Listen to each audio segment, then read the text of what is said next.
Welcome to Homespun Videos. My name is Roy Bookbinder, and I'm going to try to teach you some of the tricks about playing guitar that I know. I don't play Reverend Gary Davis like Reverend Gary Davis did, and I don't play John Hurt like John Hurt did. Not that I didn't wish I did, but I don't. I'm going to try to teach you how I came up playing the guitar and ended up with my style, and give you many variations to every song and let you arrange it your way. I'll show you the right hand and I'll show you the left hand, and I'll show you all the different chords I know. I think it's going to be a lot of fun, and I think you'll get a lot out of it.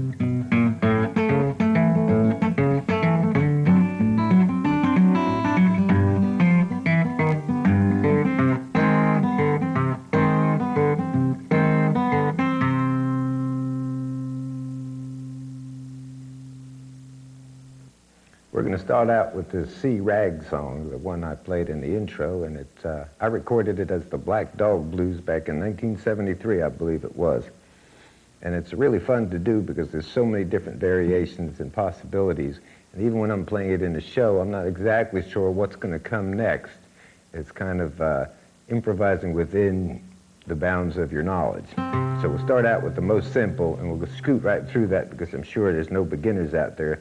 But there might be, you never know. So we start out with the C chord. The basic chord structure, I'll just run down with the thumb on the bass line. To the A, to the D7th, to the G, to the G7th. Now right before, I'm going back into the A, to the A7th, D, just alternating the bass and strumming it. It's a nice way to start it. Even when I play the song in concert, there's oftentimes I just do the strum as it makes the fancy part look better.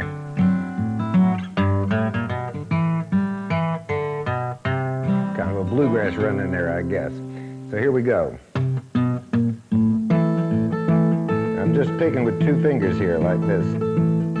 I got my middle finger or your index finger hitting the first string, and my thumb is just doing that constant alternating bass, which makes the tune. G, G7th. Then this chord here, you hit the B string in the 3rd fret with your pinky after the G7th. Some other kind of G chord. I don't know the names of most of my chords, but here it is again. C. Now we just one more time. C, A7th, A, D7th, G, G7th, C. Now the right hand is, right hand I always consider to be the one that makes the stylist, it creates your style, what your right hand does. I could never really teach you what fingers should do what. You just have to look and listen and do what you're comfortable with, because that way you'll play like you do instead of like I do. You don't really want to play like me anyway. Why would anybody? Now we'll make it a little fancier this time. D7th, and put a little boogie woogie in, just with the bass, just with the thumb there, starting on the G.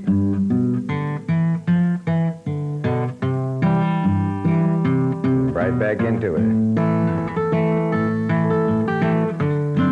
Strum, why not? Boogie woogie in the G.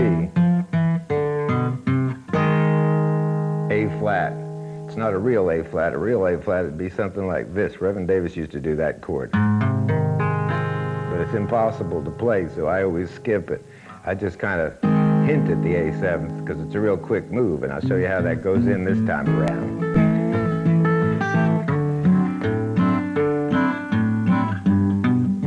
Right after the C, C, boogie woogie in the A to the D7th, boogie woogie in the G. See, we're already adding little bits to it. Left out the A flat that time. This is a little rumba beat. I picked that up from listening to New Orleans piano players like Professor Longhair and James Booker. What I basically do is on the right hand, starting on the thumb, hit that bass on the A string, and then with the index finger and the middle finger, I hit the B and the G string. So it sounds like this.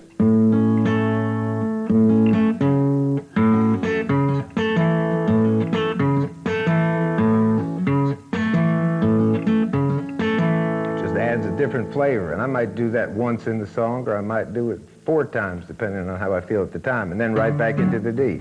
Now I'll show you how it sounds as we come around again. Here we go. A, 7th, D, 7th, G. Now here comes that little rumba. The D7th, just for a variation. Do it in G.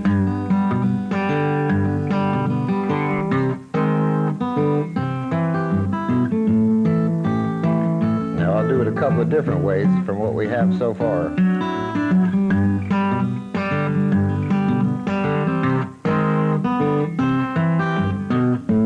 A straight boogie-woogie type of deal. D7th, and put the rumba in the G. C.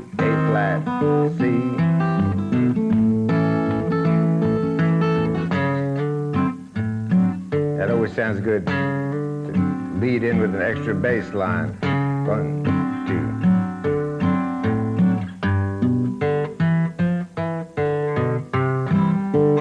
Now this is a new bit. We didn't do this bit, just another way to get to the A chord. The more ways we have to get there, the more interesting it becomes. So we'd go from the D7th.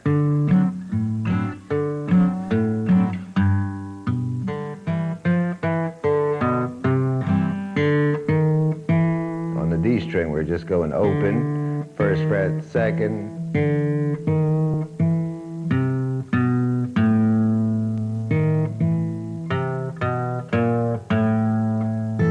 right into the A. Now I'll put it all together for you. A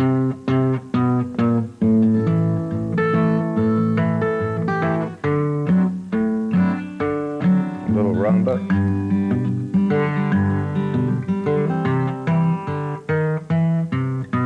Straight boogie-woogie part, D7, straight boogie-woogie part,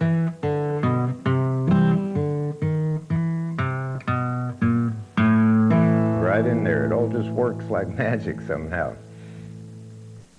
We're going to split up the screen now so you can watch my right hand and my left hand at the same time and see if you can put it together into the tune. Now what I'm going to do here in the first time is going to add a new part. This is the old part. And here we go to the D7th. This is what I'm going to change. There's many options for the D7th. Now some people probably could play a D7th in 10 different positions on the guitar. I can only play a few, and I'm going to try to squeeze them into the arrangement. And I'll show you how it goes, kind of like this. First, we're going to use the first D7th and the second. See how I came into that? Kind of playing it with my middle finger over here, but you use whatever finger you want. There's no rules to playing the guitar. Red and Davis used to just say it's a bunch of tricks, and any way you can do them will be fine. Now I'll play the thing through using the 2 Ds and continuing on.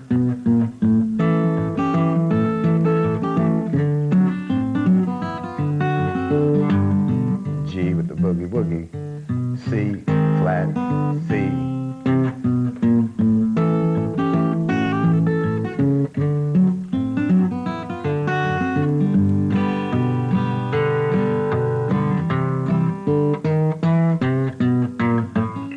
A little rumba beat, 1 D, 2 Ds, G, G7, C. It just makes it that much more interesting. What we'll do now is move on and add a 3rd D chord. We got that D chord up there. It's a great chord everybody used in country music and blues. We'll try to squeeze all 3 of them into the same bit. Or you could just use 2 different ones.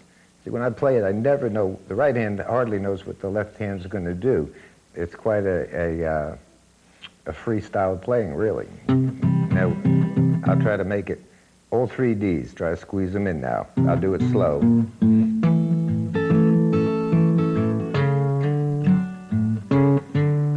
I missed it. Try it the next time. See? Here we go. D, D, D, G, 7, flat. Now I use 2 Ds. 1, 2, 3, 4.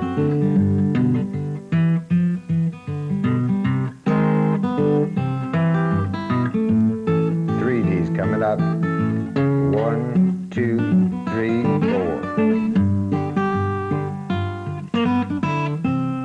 Now you might have noticed something new happened in the G chord. That was kind of a Blind Blake little move. It's not really the way he played it, but it fits real good. And if you're playing fast and you add those things, you get the bounce into it. I'll play it real fast.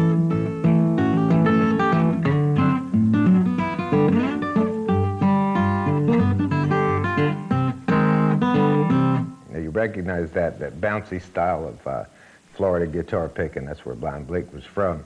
A lot of people call it the Piedmont style from Virginia, but I don't believe in all of that. I live in Florida, and Blind Blake was from Jacksonville, I believe, and he recorded in the early 20s, went up north to Chicago through the Carolinas, and everybody started to play like Blind Blake, or tried to. Nobody really caught it as well as he did. I mean, Reverend Davis was a great player in a similar but dissimilar style, and Blind Boy Fuller also. But nobody hit it quite like Blake, who was from Florida, and it should really be called Florida guitar picking and not Piedmont style. I don't go for that much, but that's enough politics. Let's get back to the song.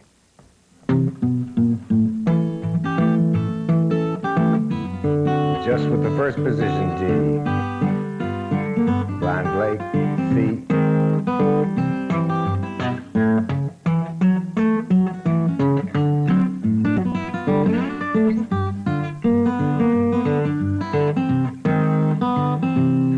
Again, I did something different that time. And in the G chord, I just went, which is very different than what Blind Blake did. There's any number of variations you can do within the G chord, and that's what makes it an exciting guitar style. Things like that Blind Blake thing you might recognize from Reverend Davis and Dave Van Ronk did Baby Let Me Follow You Down, or Baby Let Me Lay It On You.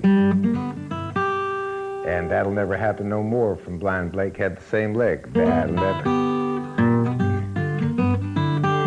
They're all, once you learn these licks, you can put them in all your songs, and a lot of times you'll realize as you're playing repertoire of 5 or 6 songs, you have many of the same guitar licks in there, but the timing is different, the pace is different, and it doesn't sound, it sounds a little bit the same, but that's how you get a style, by incorporating the licks that you know. You can't play the ones you don't know. Now I'm going to play the Black Dog Blues, everything that we've gone over so far, if I can remember what I've done. 1, 2, 3.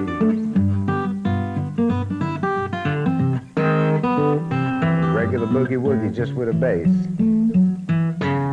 2 Ds. Rumba. C, A flat, rumba in A, D, 2 Ds.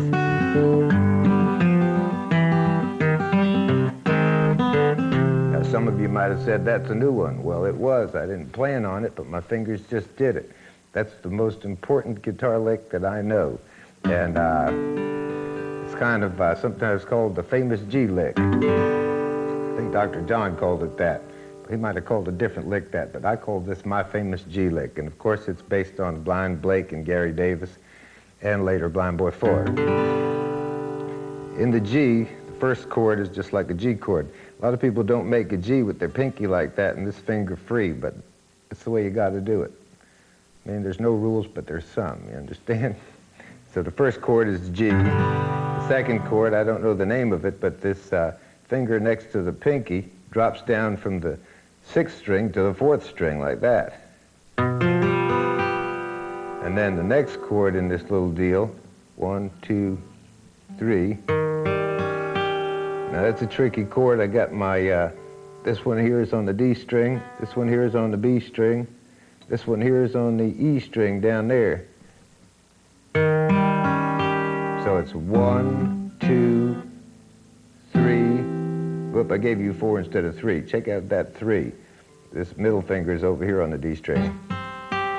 This one's on the B string, 1st fret, this one's on the E. And then the 4th one is the one I told you how to place there.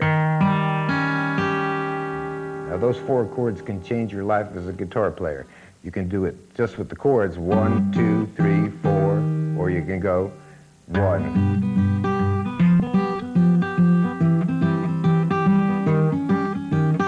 Or you can syncopate it like 1.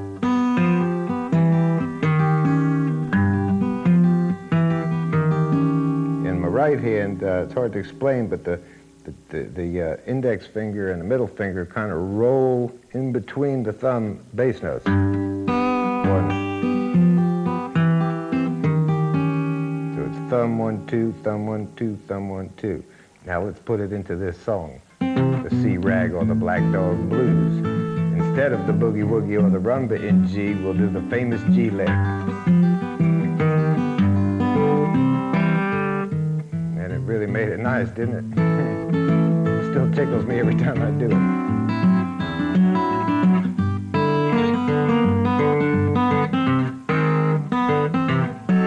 Whoa, there's another new chord.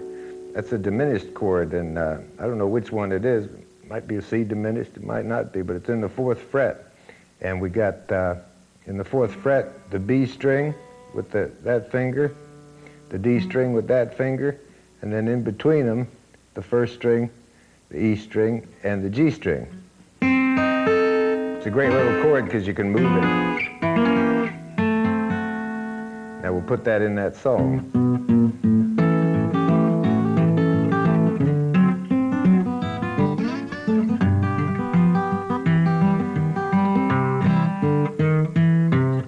Next time around.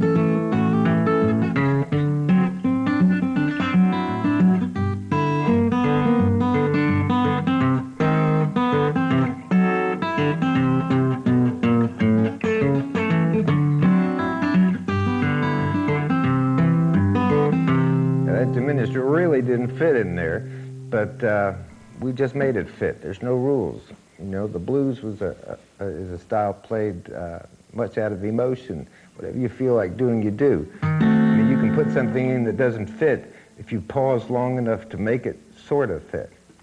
Now I'll do it with words and see how it goes here. You call me a dog when I'm gone, Lord, Lord.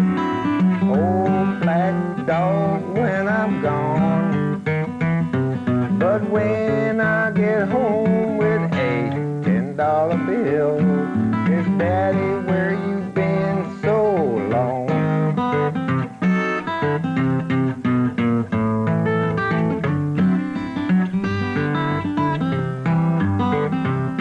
Said, see, that train is coming, carrying my baby away.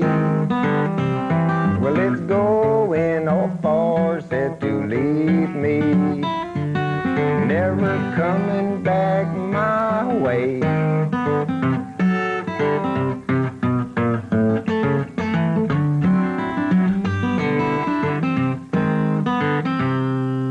Now you might have noticed as I picked it with my right hand that I'm really snapping the strings, and that's kind of the way my friend Pink Anderson played. There's a picture of Pink Anderson on the wall behind me there.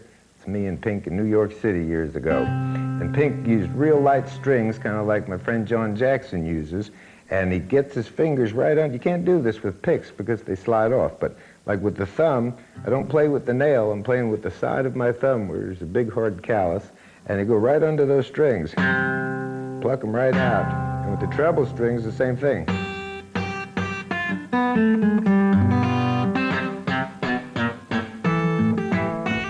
Depending on how you feel is how hard you play. And certain notes you emphasize with those thumbs.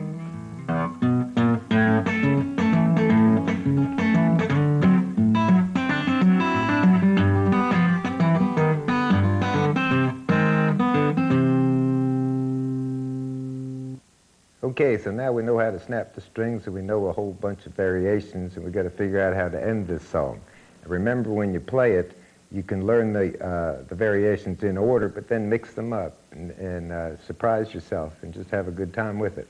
I'll play it through pretty much everything we did, and then I'll put an ending on it.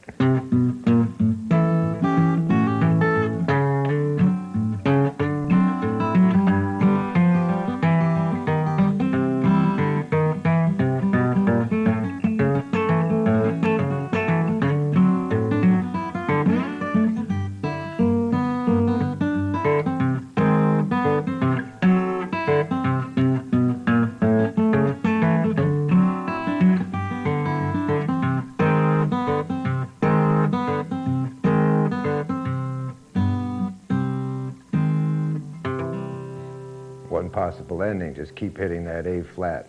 I do that a lot in my shows. Let's see, well, I'll give you one more possible ending, and then of course you all play in the key of C, figure out your own endings, add your own personality to the song.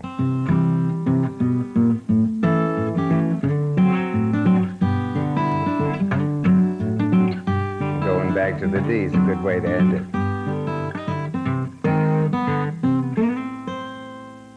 Using a C up on the 5th fret, you could end it that way. So have fun with it, and you see me on the road, tell me if you learned it, and tell me if you didn't.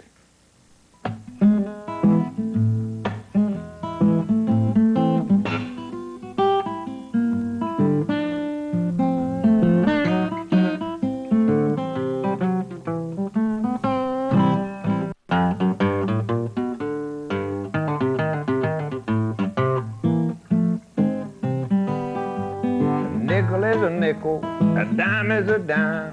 House full of children, none of them are mine. Tell me, how long must I wait? I said, can I get you now? Must I hesitate? Eagle on a dollar, said in God we trust. Woman wants a man but wants $1 first. Tell me, how long must I wait? Can I get you now, or must I hesitate?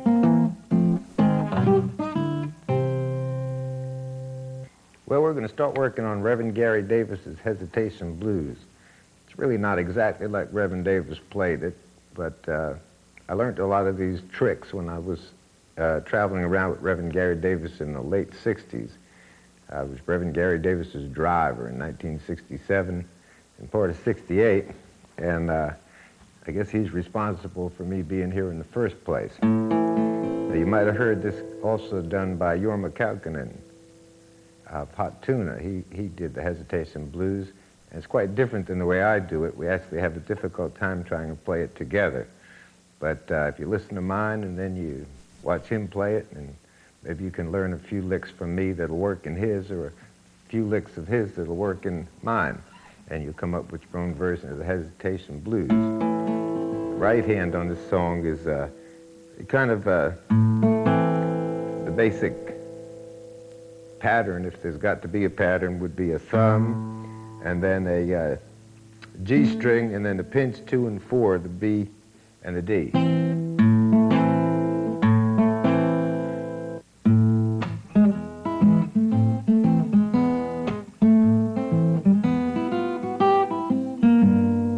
Here's your C7th chord made in an unorthodox way. It's kind of like a G chord. You got your E string 3rd fret and your G string 3rd fret. And then F7, F, a little slide, little run after the slide.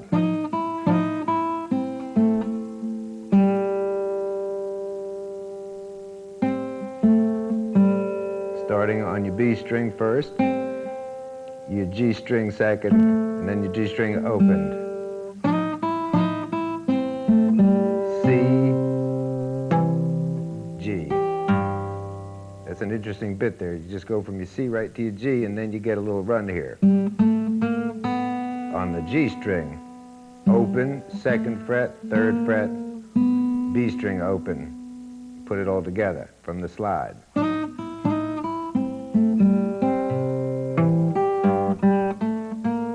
Playing that with my thumb on the right hand, G, 7th, another slide, just like it was the first time, and then C, C7th, F, A flat, C, G. Between the C and G, there was a couple of notes being hit with the hand, left hand off the board. Now, this is what we got so far.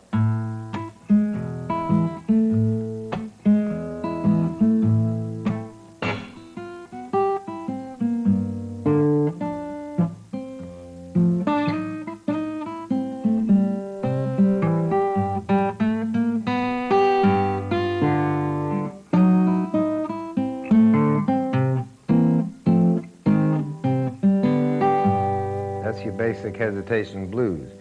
Now we'll start to add variations to it. This is where the fun comes in. You always have the A minor E.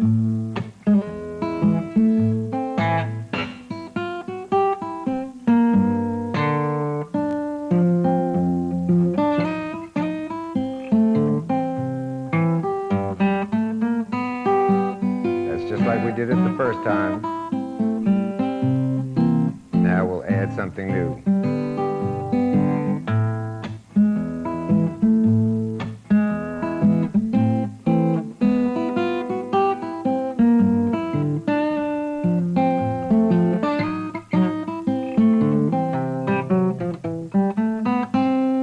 Now that's pretty interesting. That's kind of like a Blind Lemon Jefferson lick in the key of C. Starting on your G string from a C chord. Use the pinky here to catch that D string in the 4th fret, and then the next one, I just bend that finger down there, right on the knuckle. It kind of bends and works as a great little tool. So it's 1, 2, 3, 4, 5, 6, 7, 8.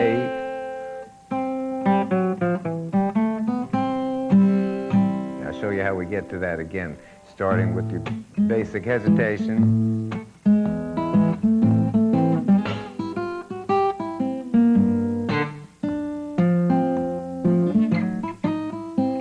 Comes. Now a bass run. Easy run.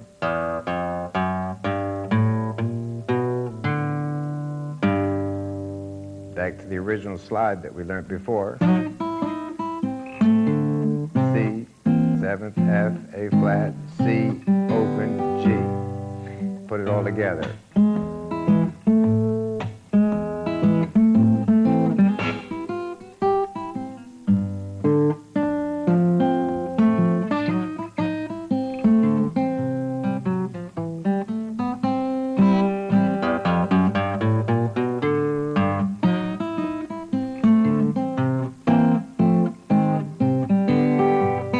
We did it the first time now.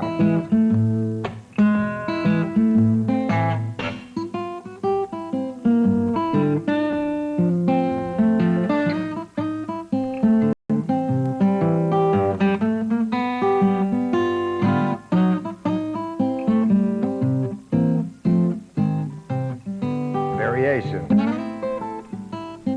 Now that's the C chord up on the 5th fret. Reverend Davis was always doing that one.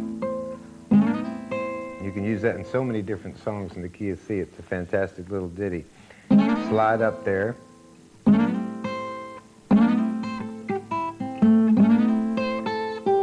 Just working that pinky.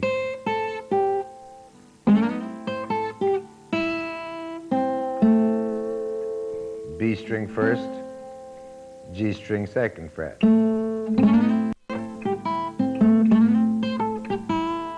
Open. That works right into hesitation blues, and then we got to wind it back into the song. 1, 2, 3.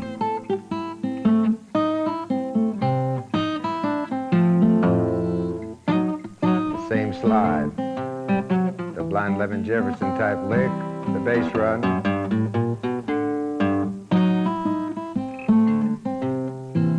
try that again. I don't know how I got there, but 1, 2, 3.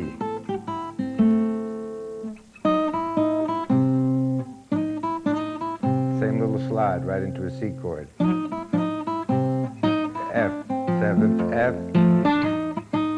Blind Lemon.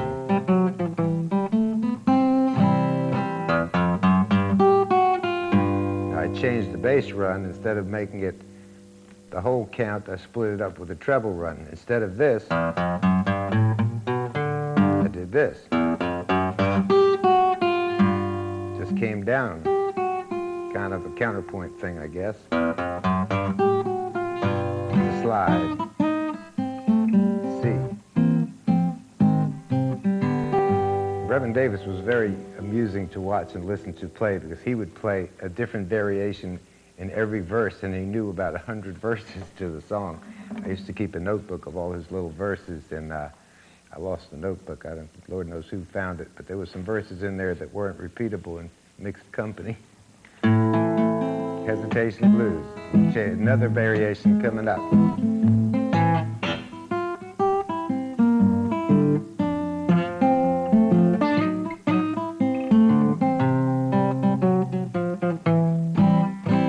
Now it was like the Blind Lemon Jefferson lick, except the timing was different. It was the same notes basically. Instead of, I went.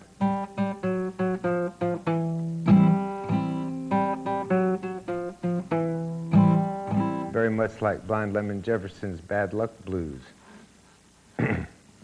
Now I'll build upon the basic song and we'll do the 4 different variations we have. I think it's 4. First verse.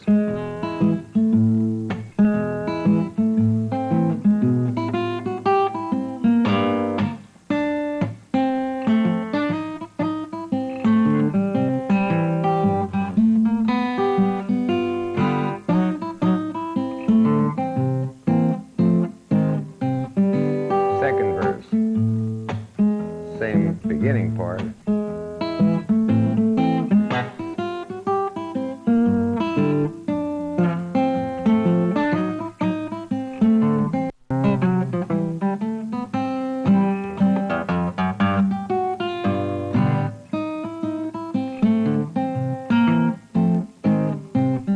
Third verse.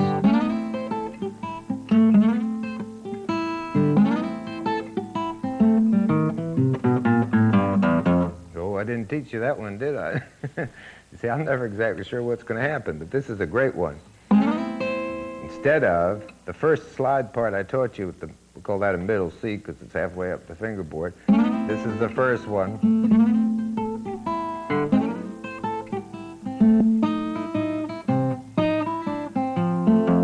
Instead of doing that, we can try this.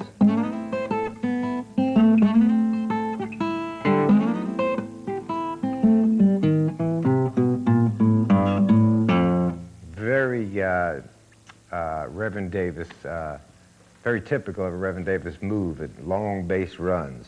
And Reverend Davis with the right hand would do that run, alternating the thumb and the index finger. He was a 2-finger player mostly. And I sometimes do it that way, and sometimes I do it all with my thumb. It depends on which gets there first. That's how I play the guitar. Whichever finger gets there first can have the string. And now I'll put that run in the slide part, the middle C part, we'll call it. 1, 2, 3, and here it comes. To the F, back right in there. It's just like a jigsaw puzzle, really. There's the Blind Lemon lick.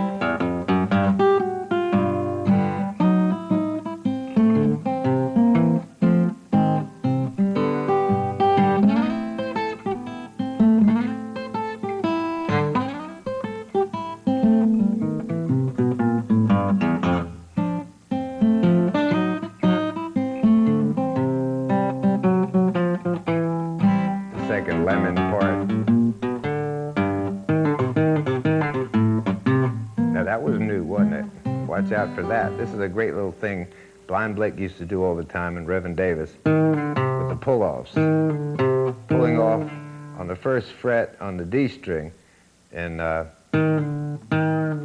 know, you get the effect of two notes, but you only pluck once. Do you see? 1, 2, 3, 4. Now, how does that fit in the hesitation blues? Let's see. Getting back to the basic. A nickel is a nickel and a dime is a dime. House full of children, ain't one of them mine. Tell me, how long must I wait? Can I get you now? Must I hesitate?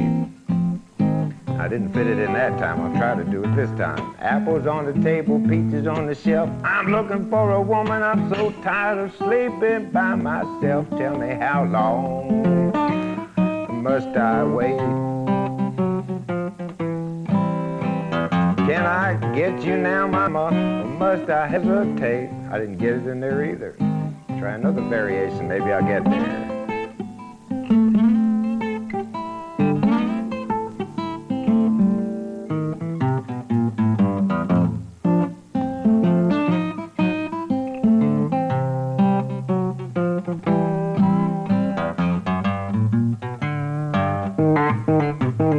There it is.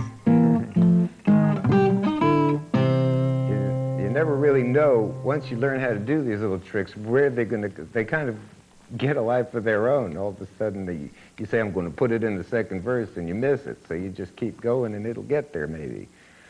That's the fun and the adventure of playing guitar for me. Not knowing exactly what I'm doing makes it real interesting. I mean, sometimes in the middle of the show, you surprise yourself. You start to laugh like, wow, I never did that before. How'd that get there? More variations on the hesitation blues.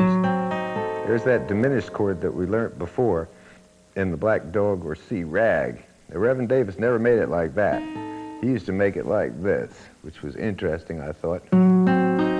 Barring the 4th fret, 4 strings with the index finger there, and then putting these babies down, leaving the B string on the 5th.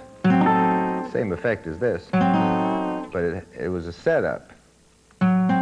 Reverend Davis was going to go from that diminished into this C. Now you could go like this, but it's not a natural way to do it. This way we just slide right into it.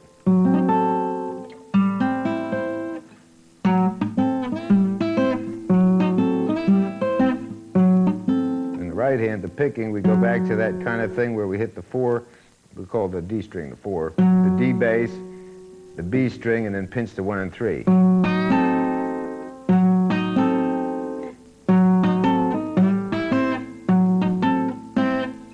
Try to put that in the hesitation blues now. We'll come in.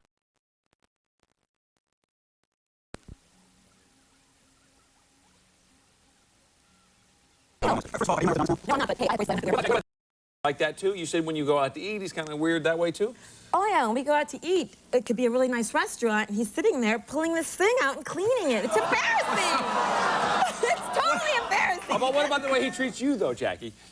When in public, how does he treat you? Like a queen. You think so? He's so PC that I get no PDA. He doesn't kiss me in public. No, I do. No, you don't. You never kiss me in public. I'll hold her hand. I'll hold her hand. But he won't kiss me in public because he thinks it's inappropriate. She wants to suck face in public, which I think is... Once in a while. Now, Eric, what about Jackie? Does she ever let loose, carry on, have a good time? Jackie is a Hispanic Elaine Benes from Seinfeld. I mean, she always hits me. She's very